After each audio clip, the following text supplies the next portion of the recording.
محتاج تحفظ كلمات انجليزي كتير عشان تتكلم زي الاجانب؟ طب انا بذاكر من هنا وبنسى من هنا. انا عتاب من SYE، والنهارده هقول لك ازاي تحفظ الكلمات بشكل ممتاز وشكل سهل جدا. اول حاجه، الكلمه دي بتبقى عباره عن ايه؟ بتبقى عباره عن 3 حاجات: المينينج، pronunciation، والفورم.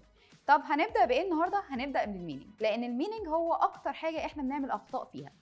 ايه هي الاخطاء؟ ان احنا بنترجم الكلمه بالانجليزي للعربي على طول، وده غلط جدا.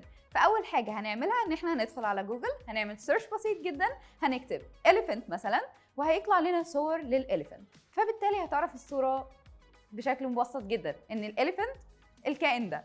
دي اول حاجه. طب انا لو high level a little bit، هنبدا ان احنا ندخل بردك على جوجل، هنكتب الاليفنت meaning، هيجي لك المعنى. الانجليزي الديفينيشن بتاعه بيبقى مبسط جدا، فبالتالي هعرف المينينج وحاجه بسيطه جدا عنه. ودي اخر حاجه علشان تعرف المينينج. استنوني في فيديو جديد علشان نعرف ايه هو البرونانسيشن. Thank you for listening.